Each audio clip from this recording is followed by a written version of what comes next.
नमस्कार दोस्तों, स्वागत है आप सभी का अल्टीमेट क्लासेस में। जैसा कि आज का जो अपना एग्जाम हो चुका है सभी का, तो उस एग्जाम में जो प्रश्न संख्या 1 पूछा गया था उसमें आपसे पूछा गया था बॉल पेन हैमर के बारे में, और दूसरा आपसे पूछा गया था डबल एंडेड स्पेनर के बारे में। तो मैंने आपको बताया था बॉल पेन हैमर के लिए 2 तरीके के डायग्राम बताए थे। इस तरीके से करके आप ये वाला डायग्राम भी बना सकते थे, और दूसरा जो आपको डायग्राम पूछा गया था उसमें आपको डबल एंडेड स्पेनर जो कि मैकेनिकल डीजल या मैकेनिक ट्रेड से इसके अकॉर्डिंग ये इस तरीके से बना सकते थे। डबल एंडेड स्पेनर के अंदर आपको क्या करना था कि इस तरीके का एक डायग्राम जिसमें दोनों तरफ में ये आपका ओपन एंडेड स्पेनर जो दिखाई देता है, इस तरीके का एक स्पेनर सेट बनाना था। ठीक है ना। तो ये दोनों प्रश्न दिए हुए थे 5-5 नंबर के। और बात करें अगर ये सेकंड जो क्वेश्चन दिया हुआ था, इसमें आपको दिया हुआ है एक ऑब्लिक प्रोजेक्शन का पार्ट दिया हुआ है। ये जो भी मैंने यहाँ स्ट्रेट लाइन खींच रखी है, ये यहाँ से 90 डिग्री के एंगल पे था। आपको सेम इसी तरीके से ही इसको प्रोजेक्ट करना था। तो मैं आपको बता देता हूँ कि आपने क्या करना था। इसमें सबसे पहले आपको एक हॉरिजॉन्टल लाइन, और उस हॉरिजॉन्टल लाइन के अकॉर्डिंग यहाँ जो डायमेंशन दिया हुआ है ये है 24 mm। तो यहाँ पर यहाँ से यहाँ तक 2 पॉइंट लीजिए, जिसको हम ए और बी लिख सकते हैं वैसे।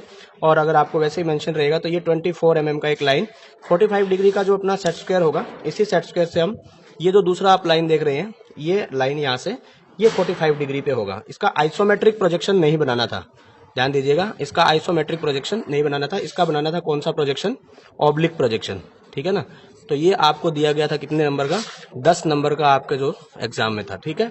इसके बाद अगर बात करें तो ये ऑब्लिक प्रोजेक्शन में ये जो आपका बिल्कुल फ्रंट साइड आप देख रहे हैं, ये फर्स्ट वाला ये वाला जो पार्ट आप देख रहे हैं, ये आपको बिल्कुल 90 डिग्री पे ही प्रोजेक्ट करना था। ठीक है ना। तो इसका जो हाइट दिया गया है वो 34, ये लाइन 34 और ये कितनी है 24।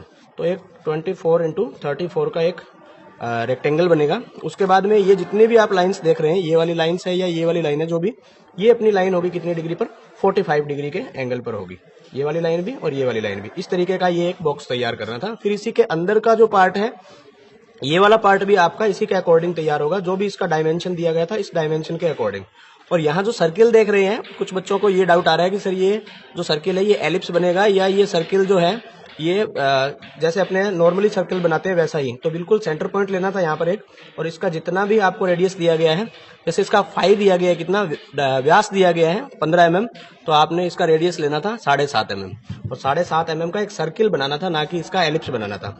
दोस्तों जिसने भी अगर इस तरीके से बनाया है इसको, तो बिल्कुल उसको 10 नंबर पूरे मिलेंगे। उसके बाद में थर्ड जो क्वेश्चन था, ठीक है, इसमें आपको 20 नंबर का ये क्वेश्चन था, तीसरा क्वेश्चन, जिसमें 10 नंबर का था ये, जिसमें आपको draw the first and third angle का सिंबल बनाना था।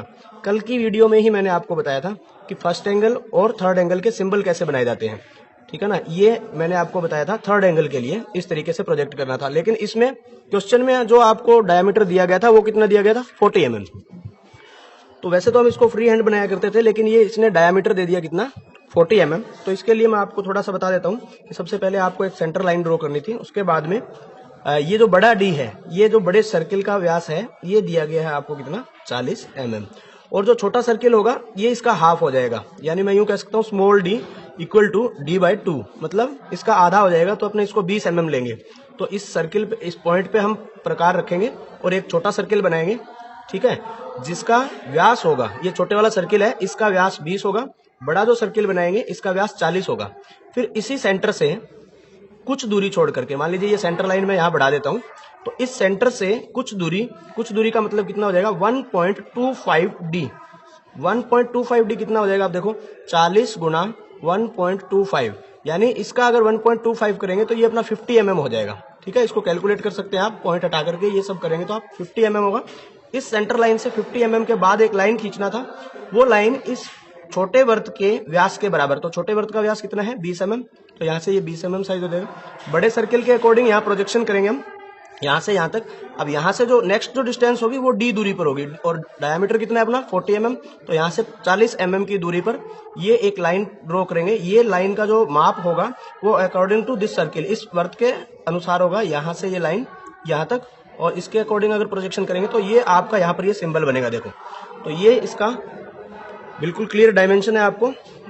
इस सेंटर से यहाँ का दूरी कितना मैंने कैलकुलेट किया, 50 mm इसका फॉर्मूला था ये।